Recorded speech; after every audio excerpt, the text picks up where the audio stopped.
Découvrez le guide pratique de la magie naturelle au quotidien. Votre compagnon pourra prendre des techniques magiques simples et efficaces afin de vous protéger, vous purifier, vous proposer des outils magiques qui amélioreront votre quotidien. Contactez-nous au numéro WhatsApp et Telegram ci-dessous pour plus d'informations. Hotep.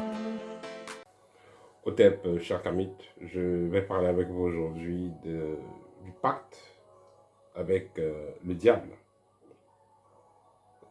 Bon, en fait, les gens pensent que faire le pacte avec le diable, vous allez voir le diable qui va sortir avec les cornes et une queue et qui va vous demander de verser votre sang et il va vous donner toutes les richesses du monde ou quoi que ce soit. Non, ça ne se passe pas comme ça. Il faut noter que le diable, en tant qu'une créature avec les cornes, tel qu'on nous a toujours montré dans des films, ce diable-là n'existe pas. Le diable, ça peut être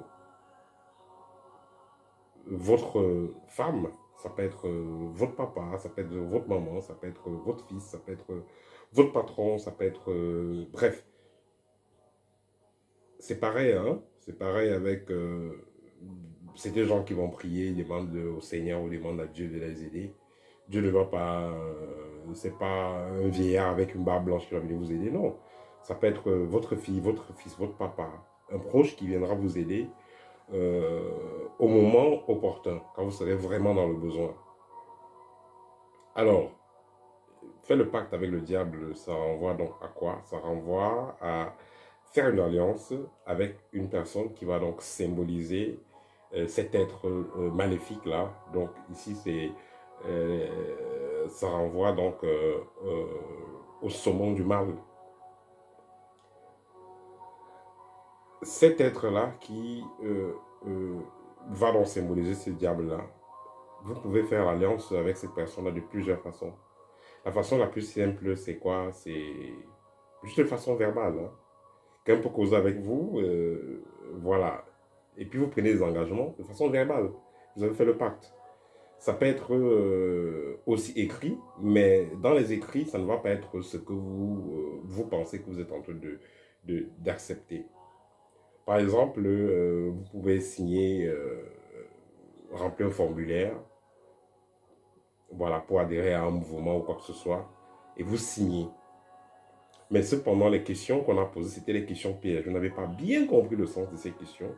Mais là, vous êtes en train de signer un pacte. Ça peut être également de façon sexuelle. Hein, de façon sexuelle. C'était gens font des pactes de façon sexuelle sans le savoir.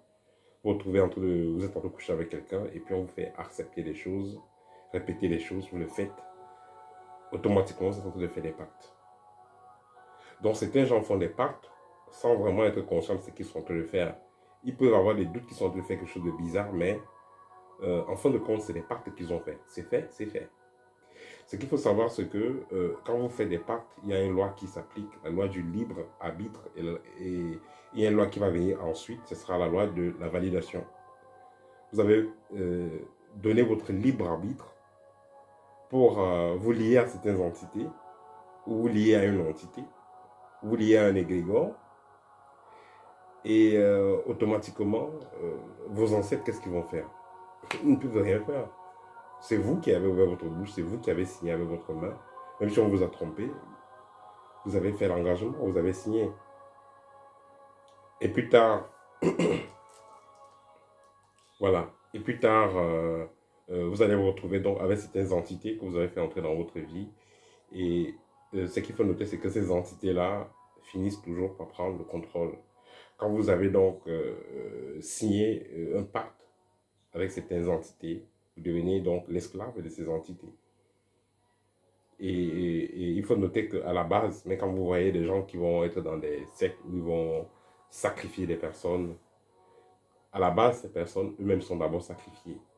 C'est un peu comme le jeteur de sort. Vous ne pouvez pas jeter un sort, vous ne pouvez pas maîtriser le fait de jeter un sort ou alors passer le temps à jeter des sorts ou des malédictions alors que vous-même n'êtes pas maudit. Vous donnez ce que vous avez déjà. Donc celui qui sacrifie les gens, celui qui va passer du temps à sacrifier les gens, ou qui aura le pouvoir de sacrifier les gens à des démons, ça veut dire que lui-même, il appartient déjà à ce démon, lui-même, il est déjà sacrifié. dans lui mais déjà mort vivant. Et puisque ces personnes-là sont tellement, ont tellement le goût de la vie, parce que justement ils entrent dans ça pour avoir des faveurs de la vie terrestre, puis ils ont donc tellement ce goût, ils vont faire tout et tout pour ne pas mourir. Donc ils vont donner tout ce qu'on va les demander. Donc ce qui fait qu'en fin de compte, ils deviennent plutôt les esclaves de ces esprits-là. Donc vous devenez plutôt esclaves de ces esprits-là. Vous êtes entré en contact avec les esprits pour que ces esprits vous aident à évoluer, entre guillemets, mais malgré que c'est sur la tête des autres que vous voulez évoluer. Mais en fin de compte, vous vous trouvez en train d'être esclave et en train d'être éternellement malheureux. Parce que ce qu'il faut noter, c'est que quand vous voyez certains satanistes, certaines personnes qui ont fait certaines pratiques, ils ont fait tellement de sacrifices et qui vivent assez longtemps, c'est parce que elles ont toujours la volonté de servir leur égrégore, de servir les entités. Quand ces personnes vont décider d'arrêter de servir ces entités, ben, elles vont mourir directement. Tant qu'elles seront prêtes pour sacrifier sans réfléchir toute tête qui sera demandée, quand ces personnes seront prêtes de faire tous les sacrifices qui seront demandés, sans réfléchir, bien entendu, automatiquement, elles auront un semblant de longévité. Mais ce qu'il faut noter, c'est que euh, le monde dans lequel nous vivons, c'est en fait comme une illusion, c'est en fait comme des tests. Parce que vous n'avez pas montré le cas d'une seule personne qui a fait dans le satanisme et qui est décédée étant très heureux, étant même heureux. Parce que ça ne sera que du regret, du regret, du regret, du regret. Et il faut noter que nous avons une chance d'être incarnés, de se réincarner. Se réincarner, c'est une chance, c'est un avantage. On dit qu'on se réincarne plusieurs fois, mais c'est plusieurs chances.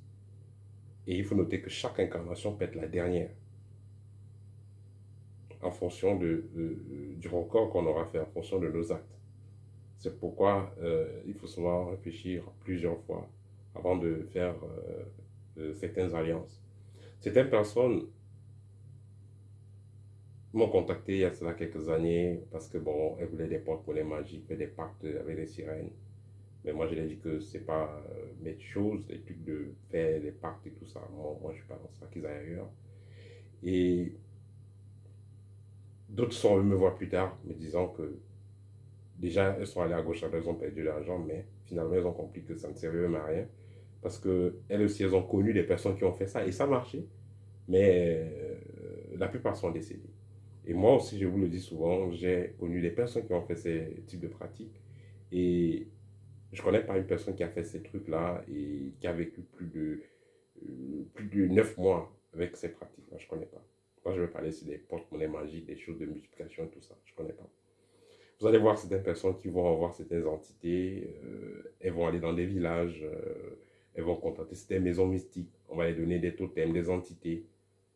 Elles vont utiliser les énergies des autres pour prospérer. Mais tôt ou tard, il y a des conséquences. Vous pouvez faire du mal à une personne et sa famille se retourne contre vous. On va faire les enquêtes, on saura que c'est vous. Il y en a maintenant qui vont faire les choses un peu plus traditionnellement. C'est ceux-là qui sont un peu plus masqués. Elles vont prendre le temps d'apprendre dans le collégion invisible des différentes lois spirituelles. Et ce type de personnes-là pourront exercer longtemps dans la chose sans se faire avoir. Mais ce qui est là, c'est que il arrive souvent aussi que ces personnes-là meurent bizarrement. On a suivi plusieurs histoires.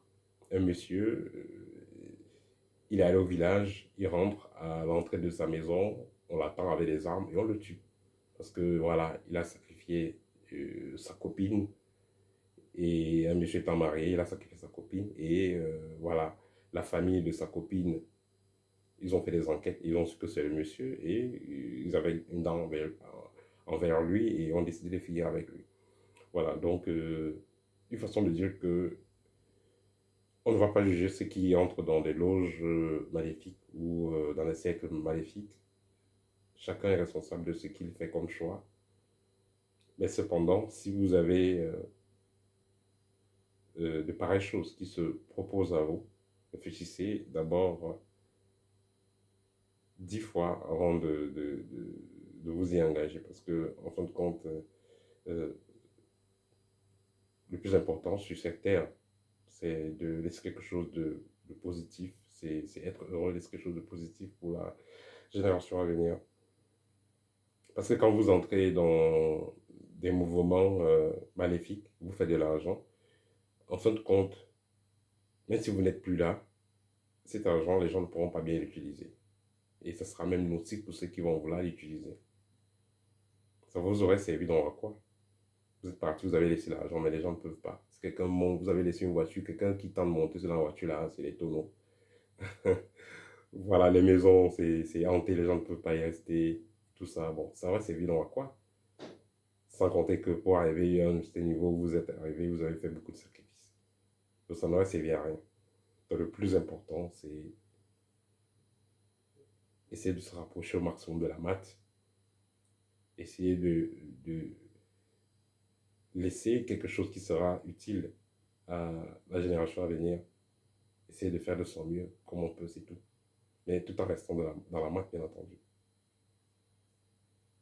Voilà, donc pour finir, faire le pacte avec le diable, ça ne renvoie pas à invoquer le diable, il y avait des cornes et vous signez un papier, non. Ça va être tout simplement un être comme vous, un humain comme vous, qui va donc représenter cet être-là. Parce que il est clair que dans la ville, on se promène, on se voit entre humains, mais parmi les humains, il y en a qui ne sont pas humains. Et aussi, ceux qui sont avancés dans certaines loges maléfiques, à l'intérieur, ce ne sont plus les humains. Ce sont les entités qui habitent là. C'est des démons qui habitent là. Parce que comment vous allez expliquer qu'un être humain va boire certaines choses, voilà, va manger certaines choses, ce qu'un humain normal ne peut pas faire. Parce que justement, celui qui le fait, il est habité par autre chose. Il n'est plus humain. Voilà, c'est pourquoi ce type de personnes vont prendre certaines décisions également, sans regarder aller en arrière, parce que justement, c'est pas des humains. Et ils vont bien dormir, hein. Voilà. Donc c'était tout pour aujourd'hui. Au top et à très bientôt.